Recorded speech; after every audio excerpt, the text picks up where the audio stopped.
Young, I'm Assistant Vice President, and this is Jessica Rood, a consultant with Mission Advancement. Thanks for being here with me. Thank you for having me. Awesome. We'll let people trickle in. We've got a few of you coming in right now. Thank you so much for joining us on this Monday morning. If you go ahead and use the Q&A feature on the Zoom, you can say where you're tuning in from, and it can just kind of test that Q&A feature, and we can make sure that things are working, if you can hear me okay, and all those good things. So go ahead and let us know where you're tuning in from, and we'll go from there. All right. So Jess, we're in I guess it feels really hot here in DFW. It feels like we're in the throes of summer. Summer is kind of just starting. We're excited that you guys are joining us. Hopefully you guys have some vacation planned coming up. Are you more of a beach person or a mountain person when it comes to vacation in the summer? I'm definitely a beach person. Yeah. I mean, I'm a beach person year round. Right. I love the warm weather. I spent some time in college and in upstate New York, so a lot colder there, snow. And then I moved to Dallas. So I'm definitely a warm weather person. So I'm a beach girl all the way. I'm a beach person with an umbrella and SPF 70 over my entire body. Awesome. We've got people in here from Tulsa, Oklahoma, Fort Worth, San Marcos. Awesome. Georgetown. Are you guys beach people or are you mountain people? I'd love to hear that as well. This is so great. Well, we're excited that you're here. So I'll let people keep trickling in. And just, I want to remind you, if you're having any trouble with the connection or buffering, go ahead and close other things that you have open, any other browsers, or if you have Outlook or something open on your computer. And if there's any questions that you have throughout, just go ahead and drop them in that Q&A box. I can see those down here. And if there's any problem, definitely beach people. Here's a mountain vote. That's good. That's good. So use that Q&A feature throughout the morning and we'll be able to answer your questions. Today, we're going to be talking about grants for coffee and conversation. I've got a little water here. I've had almost too much coffee today. So hopefully you've got a nice cup of coffee. And we're going to dive into this of not taking our funding for granted, right? Love it. So Jess, you've been working in the grant space for a very, very long time. Tell me, what does it look like for an organization to expand their grant funding? And if they're going to start and they haven't done it at all, where do they even begin? What does that look like? Yeah, that's a great question. And hopefully many people on this webinar may be considering diving into grant funding or really expanding their grant funding, kind of their pursuit, if you will. So first and foremost, I would say that you absolutely need to have somebody identified who can be that person for grants, to manage the grants, to manage the reporting. This could be somebody like a part-time grants manager or even a volunteer, or it could be rolled into other development positions. That's obviously very common, maybe a DOD or somebody else at that level. But it's so critical to have that person who is really responsible for the strategy, the implementation, the execution of grants, and making sure that you guys are on a calendar and kind of being productive and hitting all the right cycles, if you will. Right. The second part is really to develop a narrative. And so that is going to be just where you put the agency's voice into writing. And so this is and should be kind of a long, not a long process, but something that you really invest time into. That's something that I love to do as a consultant and as a grant writer. I love to just absorb all the information about the agency that is even possible and available to me. So really knowing all that I can about the programs, the metrics, the outcomes, how the agency is structured, their history. So oftentimes what I do during that process and what you might want to do if you're looking to develop a grant boilerplate or a template is really interview, kind of multiple people in the agency. So that could be the executive director, the development director, program managers, case managers. What does the program look like on the ground level? And maybe even a board member who was around when the agency was established. You want all those voices to breathe into this narrative. And that creates a really comprehensive, compelling, and clear template for you to use for grant funding for a request. And then after that, you'd be doing some research. That's a kind of a sticky point for a lot of people. They don't even know where to start, which we'll talk more about in a little bit. But really just making sure that you are aligning with funders who share your same values, your mission, and making sure that you have those grant cycles or calendar sort of laid out. That way you have a roadmap, right? You don't want to just be kind of doing it haphazardly or going here and there and then not having a strategy behind it. Again, we'll talk a little bit more about that. That's what we love to do. And then next you would actually be doing the writing. And it's funny because a lot of people think grant writing is just grant writing. There's so much more Right, that there goes is. into it. So we're 4 steps in, and we're Mhm. just now talking about the actual execution. Wow. So that takes a lot of time and energy as well. Again, having that person identified to be the one who executes the grants. And then last but not least, in a part that a lot of groups sometimes forget or maybe overlook, is the actual fulfillment of the grants. And at Mission Advancement, we're very relational when it comes to everything from grant writing and major donors, capital campaigns. Fulfillment means not just thanking them and appreciating them and acknowledging them if the grant is awarded, but fulfillment also means exceeding expectations, even if the answer is no. Right. And so again, that takes strategy, that takes relationship building. That may be reaching out for a site visit or a coffee or feedback on your grant application. And then again, if you do get that award, also, not just reporting at the required time, but having those additional touch points, maybe sharing impact stories, success stories from your clients. So really, we want to fulfill and just exceed the expectations of the funder. And that is actually what produces the most long-term success and sustainability when it comes to grant funding. Yeah, that's so great. That was a lot of steps. No, that's good. Oh my gosh, that was amazing. And we're done. No, I'm just kidding. This is so great. I think I used to work years and years ago for a large national agency, and kind of it was like the piles of like, here are the grants that yes or the no, right? And I know sometimes that's really hard because people have misconceptions about what grant funding looks like. I know back in the day, I used to think, oh man, someone's writing for 100 hours to do one thing, and then they hand it off, and it's either a yes or a no, and you're done. So what are some other misconceptions that you've heard along, this journey of grant writing, and maybe some of our clients have even thought this, that you've been able to help them navigate or dispel these rumors? Yeah, I'm laughing, I'm smiling because there are a lot. Absolutely. We've heard it all. We go through. I would say probably the largest misconception or myth, and this is a good reminder for agencies who already have a strong grant program, or if you're looking to start, grant funding is not and cannot be the saving grace or the catch-all.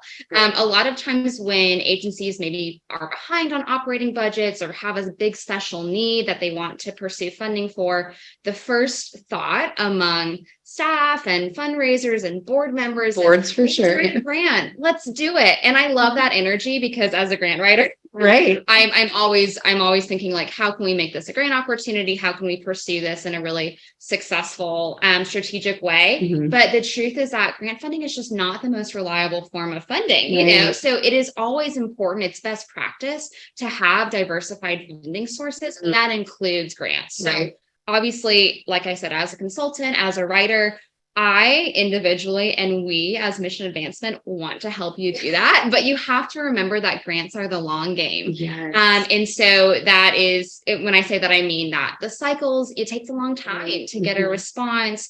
You may have to apply for a couple of years in a row before you get that yes. And so you have to be persistent, you have to be strategic.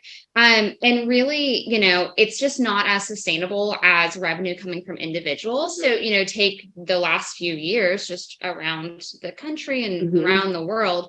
Obviously, we all saw impacts from COVID. And then also there's impacts among grant funding for things like economic and stock market shifts, obviously. So like I said, it's very important to have grants as part of your strategy, but remember that this is a long game and we can't just rely on grants only.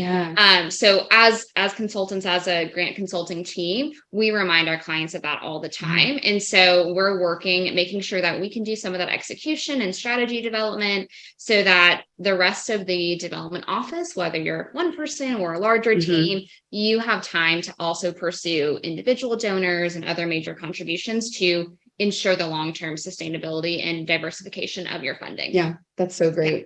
Well, I think one of the biggest things that we see at Mission Advancement is when someone comes in and they're just like, help us, we got to figure this thing out. And either maybe they've never had a grant writer on staff, or they've never even applied for a grant before, or they have, and maybe that staff person is no longer with them, or they have they know they need to grow, or they've been told they need to grow, maybe by their board. So we see this with clients all the time. And specifically, I want to talk a little bit about a client who we recently got to sit down with, and we'll share that with you in just a minute. But with Traffic 911, we talked with Lindsay Speed, and we learned a little bit about not only who they are as an organization, but how grant funding, and more importantly, the word you used just a second ago, diversifying your grant funding, helped them. So give us just a little bit of a tee up for this interview that we're about to watch of what that looked like with Traffic 911. Yeah, Traffic 911 is an amazing agency. They are coming up on their 15-year anniversary, I believe. They serve North Texas across 6 different counties, and they provide trust-based relational intervention for youth that are recovered from sex trafficking. So obviously, a heavy cause, very serious work. They are the agency selected by the Office of the Texas Governor to provide this intervention. They're the first call among law enforcement. So they are just doing amazing work. Their advocates are field-based, so their advocates are like their case managers. And then they stay with girls, as I believe Lindsay will share in this video, for the long term. They serve males as well, but primarily a female population, just helping them with mentorship, trust-based relationships, and ideally getting them out of this life and kind of out of this crisis mode.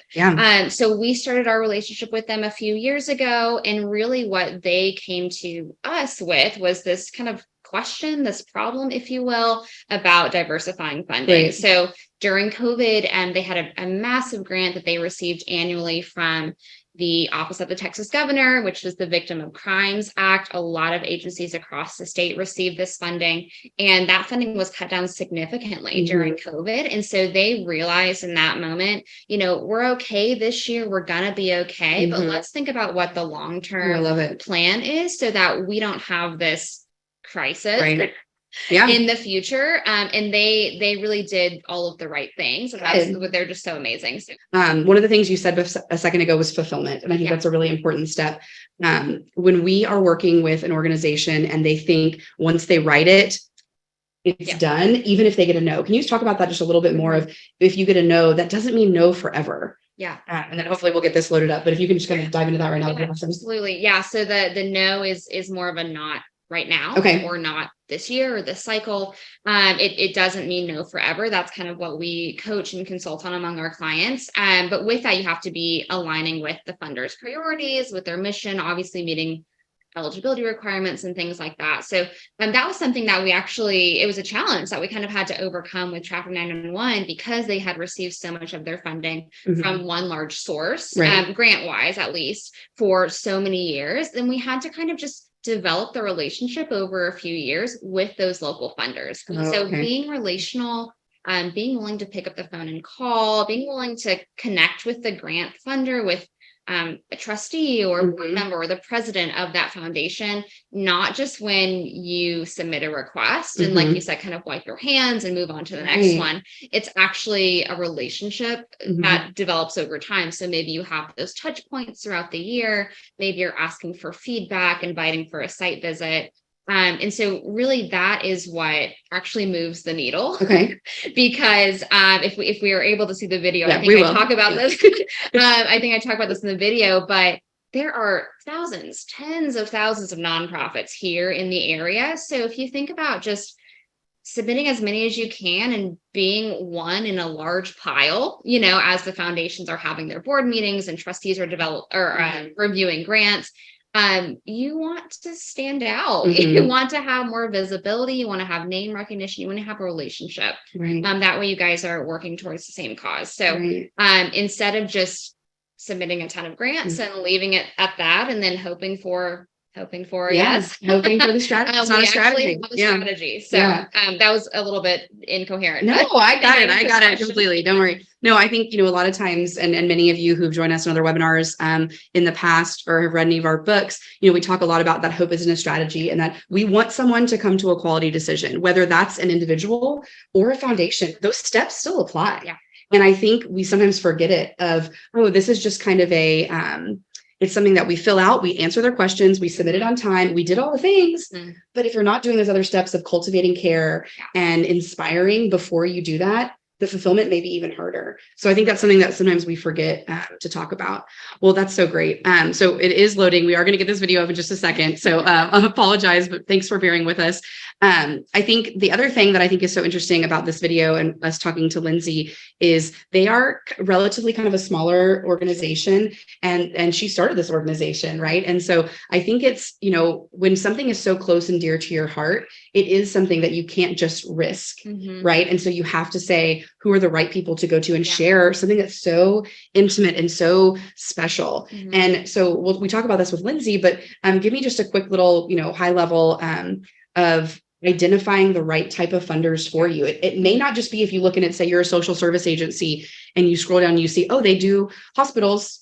That's a social service, right? So give me just a couple of seconds on that. It looks like we're about to get the video up. Yeah, absolutely. So yeah, definitely making sure that a client or an agency aligns with the funder's priorities. Sometimes you actually need to get that through conversation. So maybe there's a pre-application phone call. You can dive in and make sure you really are a good fit, but you also don't want to pigeonhole yourself. And so in the example of Traffic 911, we don't want to be looking for funders and researching groups that are only doing anti-trafficking work. That's going to cut out so many other opportunities for, you know, youth with vulnerability, vulnerable youth, low income youth, youth with basic needs. So we want to make sure we have a comprehensive research strategy, and that ensures that we're hitting all of those buckets where they apply, and also having a relationship at the same time. We're gonna go to this interview that we had with Lindsay. If you guys have questions throughout this, please remember, use the Q&A box. I love that some of you are still letting me know that you're a beach person and you want to go to the beach now. I agree. I think that sounds lovely.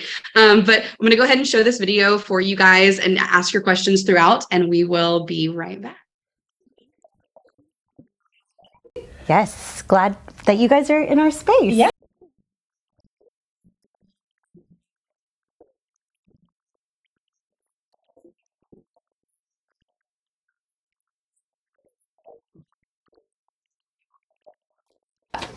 Yeah, so gosh, we were founded in 2009. We are a nonprofit here in the DFW area, and we exist to free youth from sex trafficking.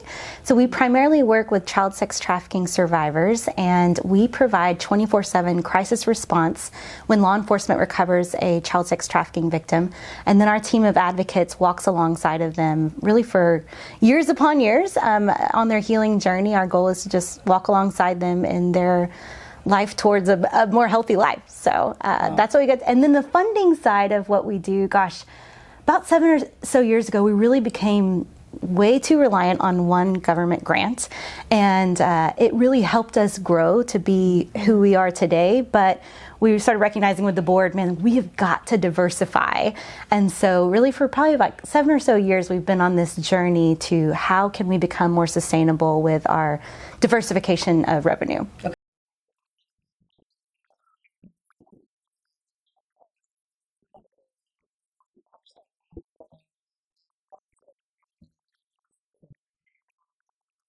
So when Traffic 911 approached our team a couple of years ago, I would say that they had already done a lot of the hard work really in identifying what their needs were. They had some big dreams and goals of where they wanted to grow to, the number of children and youth they wanted to impact through their services. And so they had also recently celebrated a 10-year anniversary, I believe. So they were just ready to kind of expand and keep growing. So during that process of doing the hard work, as I called it, and implementing a strategic plan, celebrating 10 years, they realized that the only smart and sustainable way to grow their funding was to diversify it. So they would have a greater impact on the vulnerable children and youth that they serve. And also during our early days, as Lindsay mentioned, a lot of what was guiding our strategy was the fact that this grant that had historically provided y'all with almost 70% of your annual revenue. That just wasn't as reliable anymore. So during COVID, the onset of the COVID pandemic in 2020, and then that impacted 2021, 2022, that grant that was historically raising about $40 million to grant to agencies throughout the state was just completely, taken down to about 13 million. So simple math here, that was a significant cut in funding for y'all and for Traffic 911. So we had to do some research and figure out who are the groups in this area, some private local foundations and other ways that we can pursue funding to make sure that if something like that were to happen again, you all have a strong foundation of funders across individuals, foundations, corporations, and making sure that this program can continue growing and expanding. Yeah.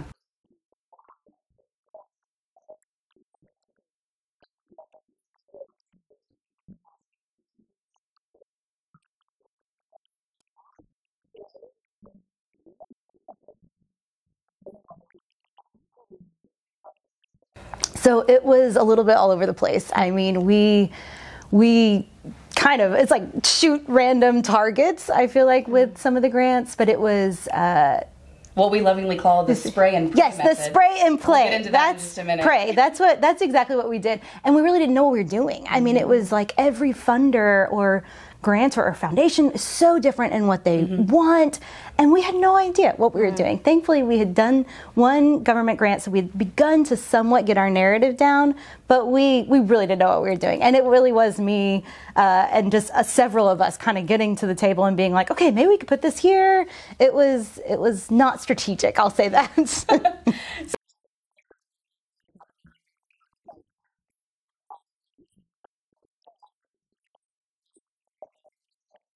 Yeah, I mean, we definitely had a big task ahead of us, a tall order.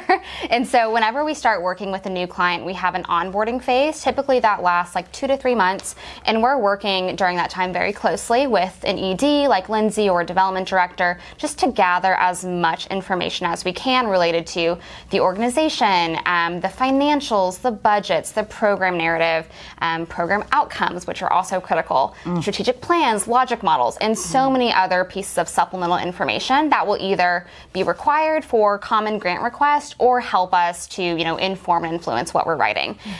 We also want to help them really identify their voice. And Lindsay kind of alluded to this.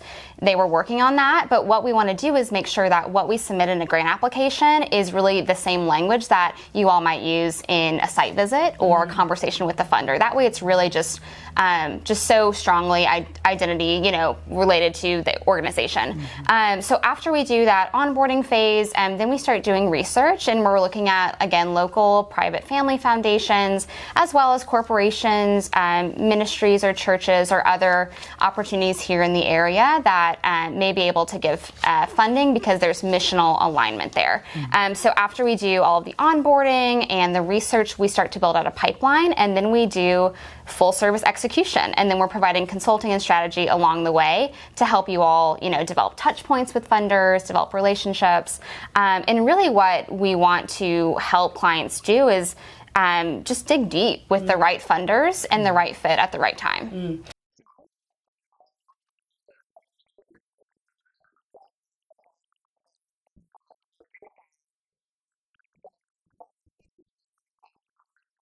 We did not have, we had a few big names. We were like, we would love to go after this one or this one, but it was nothing, again, strategic. So I think that's what I really appreciated about your guys' expertise. And I'll just say, speaking to your onboarding, one of the things we loved the most is that your team really took the time to get to know us. And that was really important because we're like, we really think this is our baby. And for someone else to come in and write, you really want them to really understand who we are.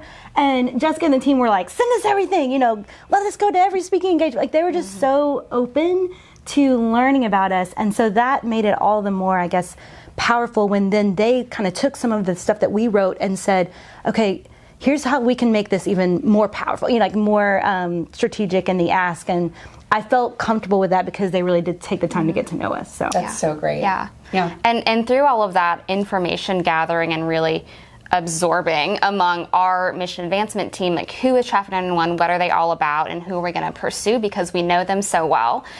Really, our strategy is to spend our time where we have the highest chance of funding. And that sounds really elementary, but the truth is that there are so many nonprofits here locally and just out in the world that are submitting just massive volumes of requests and getting such a small return. And unfortunately, that's just not the best way. That's the spray and pray method. As you said, just hoping for the best. And really, there are like thousands, tens of thousands of nonprofits in Dallas alone. That is not even DFW or North Texas. So we really just can't focus on that as a strategy. It's not really a good approach. So like I mentioned before, we help the team develop touch points and better relationships with the funders that they do have history with, helping them to grow over time to larger and reasonable ask, as well as to connect with other funders that are missionally aligned. So making sure that you all share the same values and mission, and really just being strategic in how we're spending our time, because the truth is that all that time and energy that typical development offices might put into those massive amount of grant requests, it's not worth the time and energy that they're losing that they could be using elsewhere. So we help to provide strategy, not just the execution, but also the strategy behind that, so that you can spend your time having those conversations, having those coffees and site visits with the funders. And we know that there's a strong chance that they're gonna love what you do and want to learn more.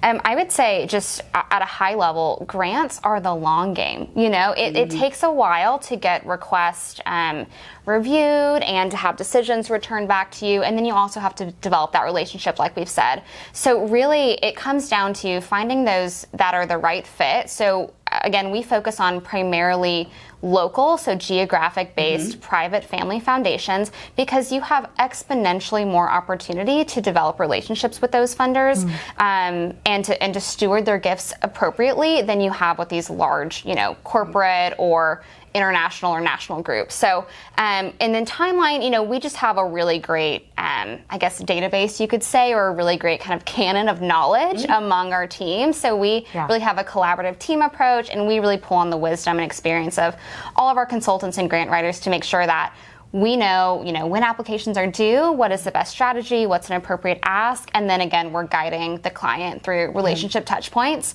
And we want to ultimately do through that, you know, make sure that the funder knows that we care about the relationship and not just the check. And so if you do get a no that first year, or maybe it's 2 or 3 no's after a couple of cycles, and you stick around and you're trying to develop a relationship, again, you have exponentially more chance of getting funding from that individual or that foundation than you do just spraying and praying, which is really not a prudent strategy.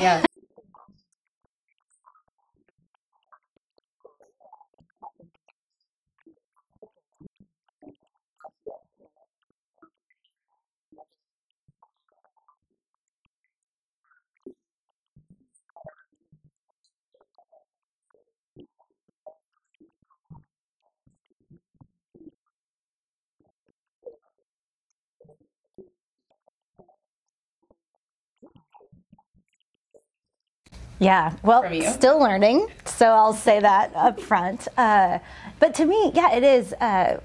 We always say, like, everything is based on a relationship. I mean, you can fix anything in relationship. And how do we like, our big core tenet value as an organization is building trust-based relationships. And so it's kind of neat that we also get to do that on the development fundraising piece of what we do, not only with survivors, but with everybody we come in contact with. So we really approach our donors kind of just through that lens of building relationships. So to me, it doesn't look much different from a major donor than it is a foundation, you know, contact. I just want to get to know you. I want to know what makes your heart beat fast. I want to know why you might be interested in our cause, or just what you're interested in general. So to me, it's been really organic. Once I get out of my head, you know, I'm like, okay, you could be writing me a $50,000 check. I'm not thinking about that. I'm just thinking about getting to know you as an individual, and that's what I can do best if I can just stay out of my head.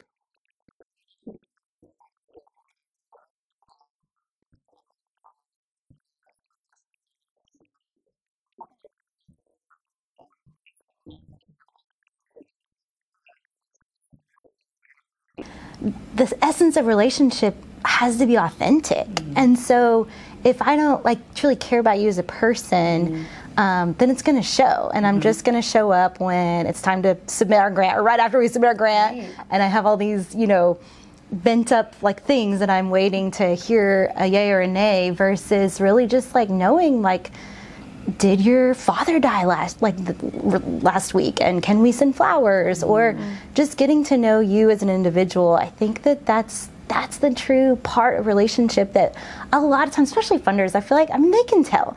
I think a lot of them can tell if you're just there for a quick check, or if you're there because you truly do value authentic relationships and wanting to build something bigger than maybe just a quick exchange. Yeah. Wow. Yeah, I think Lindsay hit on pretty much everything, but I just want to chime in and brag on her and the entire Traffic 911 team, because they are so relational just naturally. So this kind of stewardship really came, I don't want to say easy, but it came naturally to you all. It's very organic. And you guys do such a great job of stewarding and checking in and having those touch points, inviting funders to site visits and events. And really that makes all the difference, because like you said, it's not just about, getting the grant, sending a thank you letter and a tax letter, and then reporting a year later. It's about what do we do to steward this relationship, show our appreciation, and also hopefully grow our gifts over time so that we can have a greater impact on the client population that we serve, which is ultimately the goal of both the agency and the funder, right? Yeah. So they're excellent at it. So just want to brag on y'all. Awesome.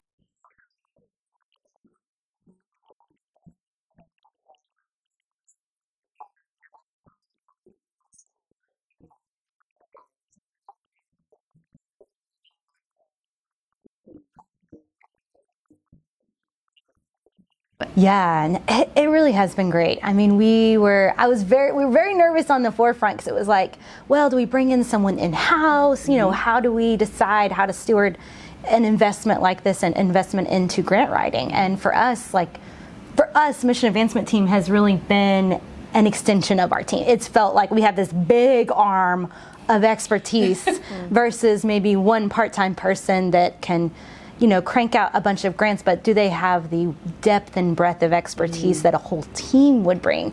And that's what's been nice, for us. And they really, it's like, they're the ones behind our, it's just saying, do this, go that, and they're helping us have a lot more strategy on how and why we do things versus the spray and pray type of thing, which I think small nonprofits, we're not that big. We don't have the expertise in every single type of grant. We've been around almost 15 years, but that's not very long in the whole grand scheme of things. And so we have a lot to learn. And so it's just been nice being alongside Jessica and the team of just being in this together and having a whole team behind us.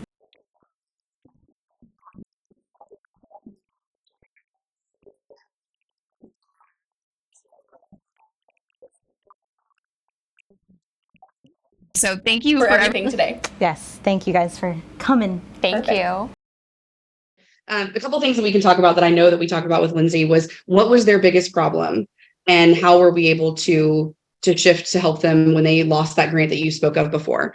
So the biggest problem was definitely the diversification of funding. Again, they were okay kind of that first year when things happened during COVID, when that large grant was cut down significantly. Traffic 911 has great, individual donors, corporate relationships, churches and ministries. They have awesome relationships, but it was a fear, what happens if we don't get these grant dollars next year or in the future? That would directly impact the number of advocates that they have out in the field to help recover youth from sex trafficking. So when you hear that, if you're like me, that just breaks your heart, right? That is a huge problem. That would be a crisis for this agency. And it would, I think it would undermine, the years and years of work they had done to grow and have the impact that they have, which is between 250 and 300 children and youth, rescued every year, which is fantastic. So what we started with was the research component. Again, making sure that we are pursuing the right funders, especially those who are localized versus large national groups. Again, you just don't have the opportunity to develop relationship with those funders.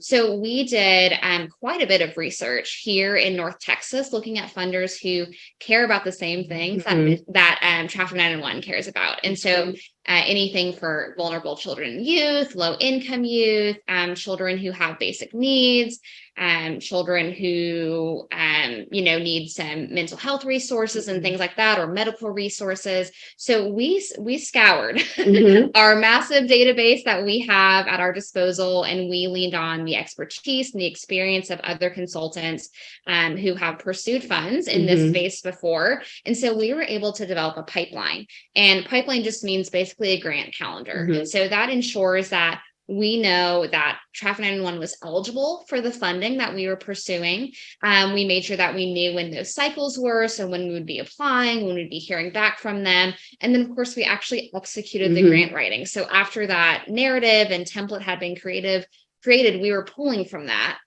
to answer all of the questions. And so basically what we do is we partner with the Mhm. client. So we partnered with Lindsay and her development office to make sure we were checking all the boxes, but not just checking all the boxes, actually exceeding expectations, Right. as we talked about, going above and beyond, Mhm. creating the most clear and Mhm. compelling case for support Yeah. with these funders that we knew Mhm. had missional alignment with the agency. And that's critical. Yeah, that's great.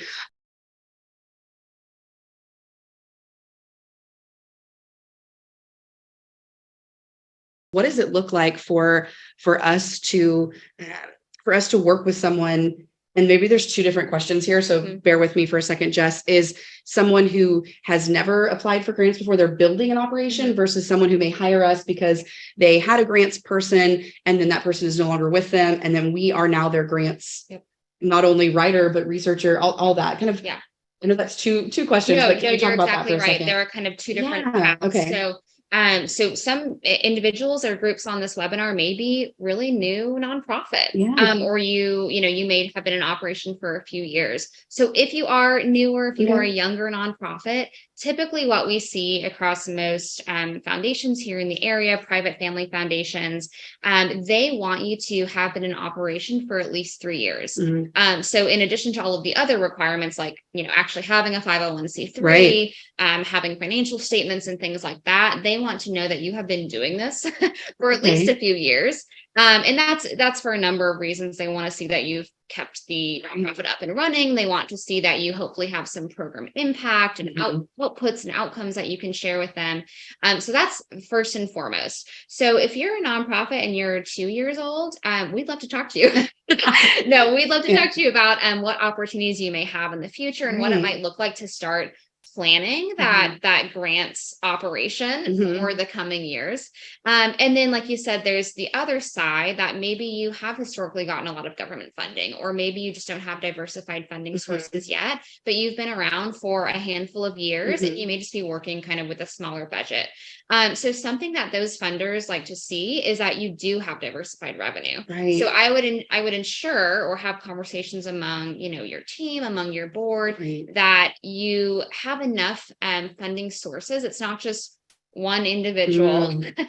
or one foundation, because the hypothetical question is, well, if that funding goes away, then do you guys close your doors? That's a concern. Funders, just like individuals, Mhm. want to invest in things that they know are secure and stable, Right. and that their money is going to be put to good use and stewarded well. So if that's your situation, then it's all about the strategy. It's Mhm. all about making sure that you have a plan. And again, like I said at the top of the Mhm. webinar, remember that grants are not, the end all be all. Right. Yeah. And they're not going to be the major source of gifts, Yeah. but they are going to be really helpful in part of making your agency and your impact expand. That's great. Awesome. Well, you guys start filling in some questions here in that Q&A box. We've got a couple that have come in thus far, and we'll just start to answer those right now for you. So one, I think this is actually really great for planning, either if you're a board member watching or an executive director or CEO, is budgeting. So when you're doing your yearly budget, what number do you put for grants? How do you do that? How do you budget for what that might look like? I think this is a really great question. So Yeah. thank you so much. It is a case by case basis, of course. And It depends, right? and it depends. And you never want to be too ambitious, of course. Mhm. Like, you wouldn't want to forecast that you're gonna quadruple your individual Right. giving in 1 year. That just isn't really reasonable. Mhm. But at the same time, a budget is a tool. So, Mhm. you can adjust it over the course of your fiscal year, of course, and make sure that it's kind of reliable and accurate. But when it comes to grant funding, something that I have done at Mission Advancement and helping clients, and also did before when I was, fundraising for an agency, is really identifying kind of tiers, you might be able to say, of likeliness of funding. Okay. And so grants are really no different than you might want to do that, for individuals, for a campaign, or something of that nature. So if you have a funder, a foundation that you're going to for the very first time, and maybe you have had a relationship with them, maybe you've been able to have a phone call, but it's your first time applying, that's probably a lower level, a lower tier chance. So maybe your likelihood of funding is 20 or 40%, Okay. or you may have to get a couple of no's, maybe Okay. 2 or 3 no's before you get that Okay. yes. We talk about that just a little bit more about getting a no, because I know that's something. And I spoke with someone last week who said, well, we applied and they even told us to apply and we got a no. Maybe that's part of the strategy. So we talk about what that looks like, so that no one feels like, oh man, we got a no on this thing that we worked really hard for. Yeah, of course. And any no is always going to be a little bit hard to handle. But again, the no is not no forever. It's no, not right now, or not for this project, perhaps. And so really what, board members and trustees among these private family foundations, what they're doing often is really vetting you, right? So they may have agencies that they've funded for years and years and years, but they're also looking to bring new agencies into that fold of funding. And so they're taking the time to get to know you, seeing that you can meet their expectations, deliver really excellent grant applications year after year, and again, hopefully develop relationships. So that vetting process is just kind of par for the course, if you will. Right. And that's hard because that's why grants are the long game, not just because of annual cycles and that kind of wait period, if you will, but because you may actually be going 2 or 3 cycles before you get that yes. But when you do, it is all worth it. Yes, absolutely. Yeah. So that's a great question. Yeah. Well, kind of a follow-up that somebody asked, and I was thinking this as well, is so sometimes you may get a no like later. You've already heard from them before. You've already maybe received funds from them, and they may say, oh, well, just your project at this time. Or I know during COVID, a lot of funders maybe shifted their emergency fund focus. So if you get that and they say, oh, what a great project, but just not right now, what does it look like to go get some really good feedback, or to figure out, okay, well, can we apply again? Like, what does that look like? What do you tell a client to do in that? Yeah, absolutely. In that situation, definitely having that relationship is always going to be best. And so often among, foundations, you will get that kind of company line, which isn't me dogging on the foundations or the groups who are making those decisions. But so often the answer is, you guys made a great case. We would love to have funded you, but there's simply too many requests and not enough funding that we are prepared to, disperse this year. Or we've maybe shifted our focus because of COVID or different things. And so really, you want to lead with that appreciation. Thank you for your honesty. Thank you for the time that you took to even consider our application. If you have had that previous relationship, remind them what their impact was for that gift or for previous gifts in different grant years. And just let them know, hey, we totally understand. We know you have a hard job, and we are so blessed and thankful to be one of the many, worthwhile causes that you have funding for and that you've cared about. And so, hey, we're going to come back next year. We can't wait to talk to you again. Maybe it's only in 6 or 8 months because they have different cycles. And then you kind of want to tee that up, or, set that up to see if we, hey, can we talk to you ahead of that application? Can we maybe talk more specifically about the project we want to present to you and get some guidance at that time? More often than not, the trustee or whoever is, running that foundation is going to say, yes, absolutely. And maybe now's not the time because they're in the throes of the current cycle. So I would just say, always lead with appreciation and gratefulness that they would consider your application, remind them of their previous impact if you have that history, and then queue up the next ask. You always want to defer to them and the guidance that they might give you. So, just as a reminder too, if you go to a foundation for a particular project and maybe they say no to that project, then remember, hey, could we go back to that general program ask? Hey, could we go back to that general ask? And that may be more in line with what they're wanting to do in the coming years. Yeah, that's great. So someone asked, is a site visit really important? Let's talk about that. What does that look like? Yes, a site visit is ideal. A site visit is always what, when a site visit is well prepared for, we're always going to say yes. Some foundations don't do site visits, or they don't even accept calls. And those are less frequent. I would say a lot of groups do want to have that relationship, do want to email and call and attend your events and do a Right. site visit. But a site visit is always a great opportunity to, I mean, you're selling your mission Mhm. essentially. So it's one thing to have something that's beautifully written, which is something I love to do, write a beautiful narrative, a compelling case on paper. But when funders can see your mission in action, when they can come and interact with the kids in the after school program, when they can come to the shelter and see the meals that are being served, that is the Right. most compelling. Yes, absolutely. Right. And so whenever you have that opportunity and you have the organizational capacity and bandwidth to be well prepared for that site visit, then that's always a yes. So if you do have an opportunity to connect with a funder ahead of an application cycle, I would recommend asking them, hey, do you all do pre-application site visits? And they may say, no, we do that later in the process, or maybe if they're in a different area of the state or something, hey, we actually don't do site visits at this time. That's okay. We totally understand. How about a virtual site visit? Yeah, absolutely. That's my That'd be great. encouragement. That's my recommendation. Take them around, film something ahead of time so they Yeah. can see the program in action. It's so great. That's my recommendation. Site visits are so fun. Yeah. too. And then who else do Yeah. you include in that? Because you just don't want it to be your executive director and just a person. And maybe sometimes you have people planted along the way that you can chat Oh, with. But absolutely. tell me the importance of what programs people do and Yes. something like that. Yeah. So the ED or CEO, of course, is going to be kind of leading that conversation, owning that relationship, but also the development director or the grants manager who may be responsible for taking those nuggets and that information that we receive from the funder and putting that into an application. Right. It's always important for them to be in the room. But then, like you said, if you're doing a tour or you're visiting an after school program, you want to make sure that that funder, that individual, can talk with somebody who really spearheads the program. And oftentimes they have that different lens and angle, and they have a story about a kid who just had an awesome math assessment an hour earlier, and they can share that. And that's really compelling and exciting. It kind of keeps everything a little bit fresher and really just compelling and fun. Yeah. So I would definitely say plant those people I love along it. the way. I love it. And let them breathe into what the program looks like Right. on the ground Yeah. level. I mean, we talk a lot about transformational donor experiences at Mission Advancement. And a lot of times we talk about that in the realm of a campaign or a major gift initiative, but we want to create a transformational donor experience for a funder. We want them to say, man, this organization did this. No one has ever done that for us before. Even if it is, it doesn't have to be the biggest ask you ever made. Let them see how important a smaller ask is for you, right? I think that's so special. Yeah.